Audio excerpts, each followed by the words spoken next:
Alright, y'all, so welcome back to part 2 of our video series. Back at ya. Our sex talk, losing your virginity, all that good stuff. Yeah, let's get right into it.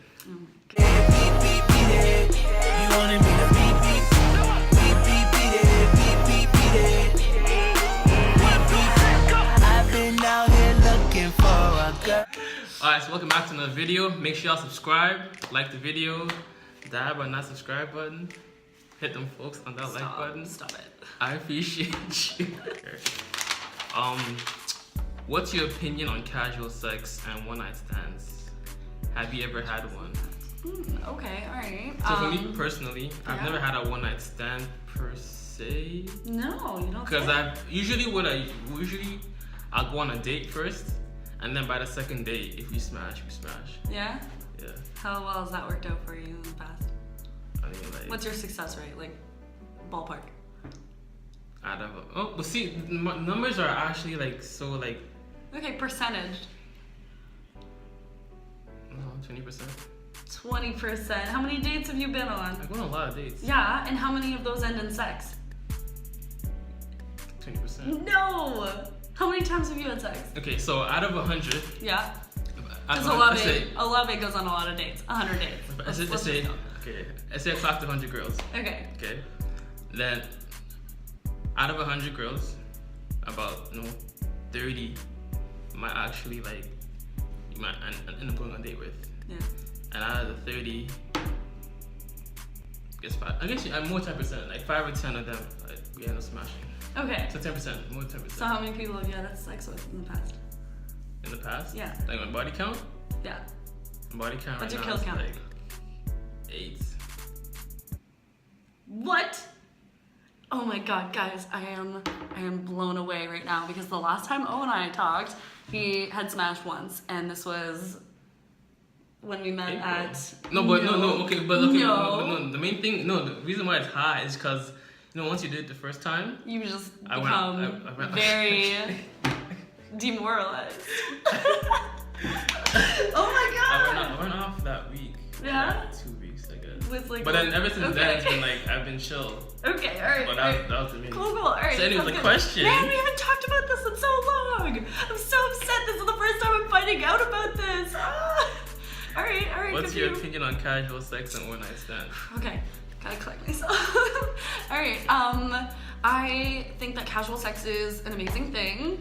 I don't do it, which is really like hilarious because I'm so for it. But again, like I've been in relationships ever since I started dating. I've kind of just like been in relationships, so I haven't really gone for the whole casual sex thing. I definitely think that in an alternate universe where I wasn't dating the man of my life, dreams. Let's edit that part out. If I wasn't dating the man of my dreams, which I am, hey babe, then I would totally be for casual sex. But I don't know, like it just alternate universe talk. What would you say are some like ground rules or some things you ground rules? Like, man, I think each person's like super individual. I don't really know. It's I mean, like, are we talking about like Tinder kind of thing, like, or just like? Just in general, I think. I mean, because like once you have casual sex, right? I think somebody usually tends to catch a bit more feelings than the rest. You think? Than the other person, if some certain like rules aren't put in place. Okay, so casual sex, it has to be agreed upon by both partners. It has to like be established like what you guys want to do and what encompasses like casual sex, or like what is your relationship kind of thing, and not in the sense where you're like, what are we? Are we dating? Are we a thing? Kind of thing. Like no, it's just kind of like, are you gonna be just like hookups on weekends? Are you allowed to call them at 2 a.m. in the middle of the night kind of thing and just be like, hey, I'm horny, come over kind of thing? Or like it just has to be agreed upon by both people. I don't like necessarily think you have to go through the lengths of like writing a fucking contract or anything. But no, I definitely think that you have to put some boundaries on.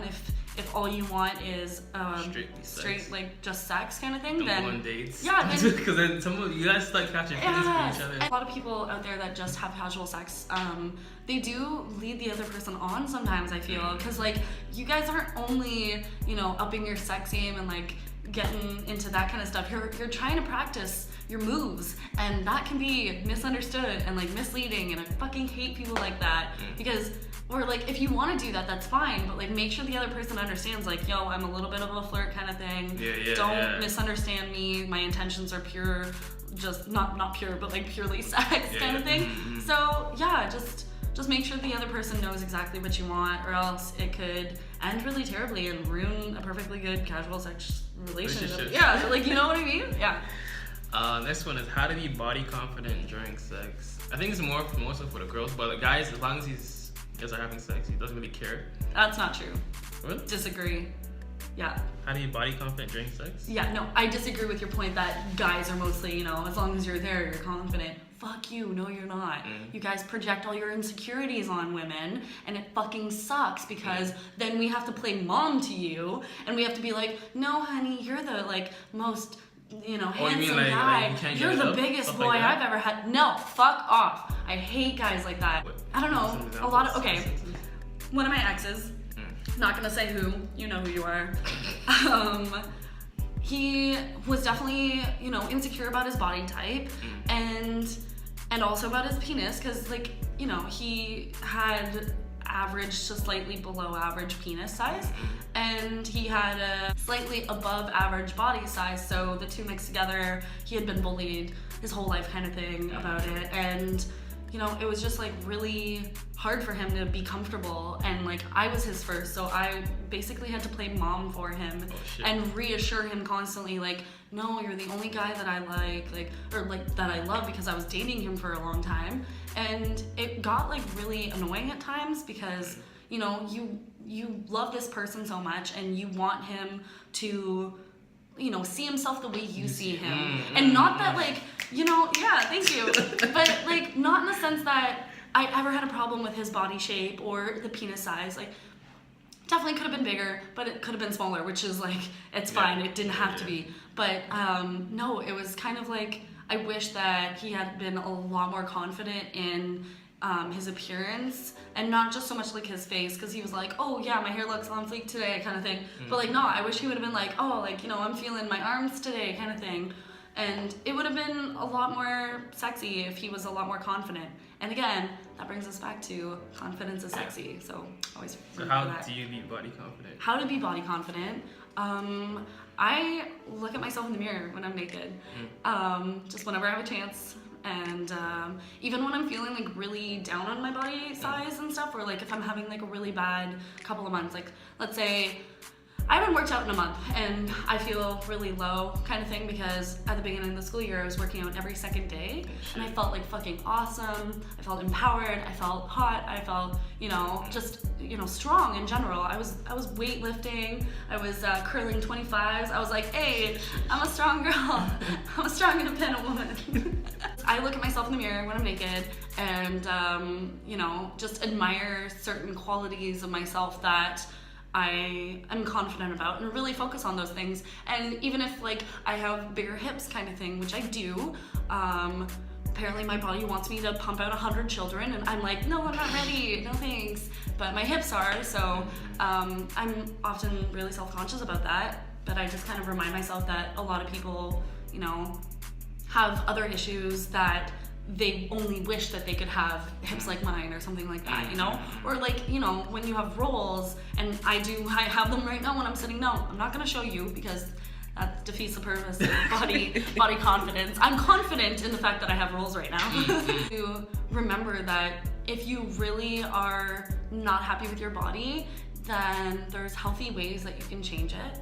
And if you can't change it, then there's definitely healthy ways that you can admire your body. And like, I don't know, I think that people have really beautiful eyes, and I think that people have really beautiful smiles, and I focus more on like that level of attraction, which is why I can go from dating somebody who was like 200 plus pounds to somebody who's like 150 and be like, you know, there is a difference in body type, but each individual person had certain aspects that I was more attracted to. Definitely, you know, people know what they have. Some people have dimples, and you know that you have really nice dimples. So just kind of like focus on the things that you're really confident about. And if you want to change your body, then there's healthy ways to do it. Don't don't get caught up in the whole eating disorders kind of thing. And I know sometimes it's really hard, and we'll probably touch on another unit on that someday, probably, because it's really dangerous. And I'm super like passionate about trying to get people to understand that there's other ways. And I know that it seems like the harder ways, but you know, let's say I'm 22 years old and I have rolls and I have hips, but guess what? It took me 22 years to get them.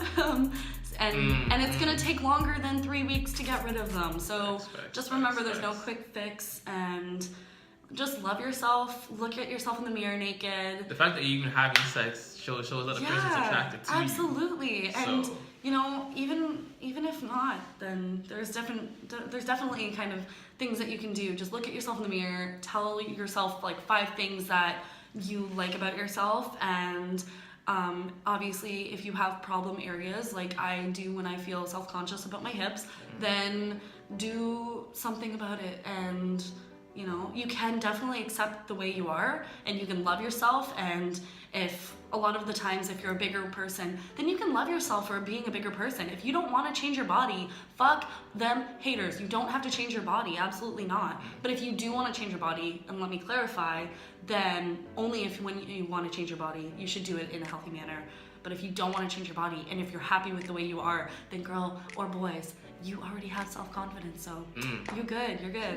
Yes. He's like, preach! It's Owolabby snappity finger. Sometimes it feels like my boyfriend's penis is stabbing me in my belly. I'm so sorry to hear that. Do you have any advice? You should really go get that checked.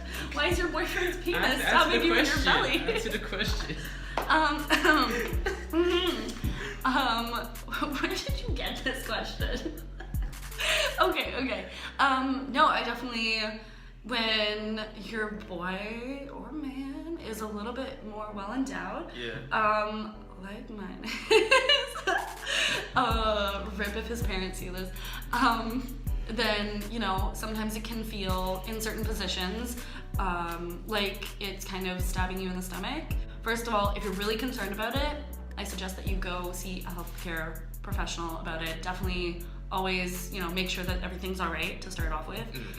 But if you're like kind of just like, oh, it only happens in certain positions and only sometimes kind of thing, then definitely you can tell your partner not to go and like penetrate you so deeply, because like I've had that issue before where it's kind of a little bit sensitive when they like push and touch your pelvic floor. Then it can, some people have more sensitive pelvic floors than others, and just in certain positions, and not all the time. I feel that too. Like I absolutely get like a sharp pain pushing like almost like near my belly button, and I'm like, okay, there's no way you're like all the way the fuck up there. And like maybe he is, because like I don't see inside that, but then I just kind of ask him not to go so deeply, or to like switch positions, or sometimes, you know, it could be like some type of problem, like a sexual problem. I know that I've studied in some psychology, like human sexual behavior courses before, that some people do have sexual disorders.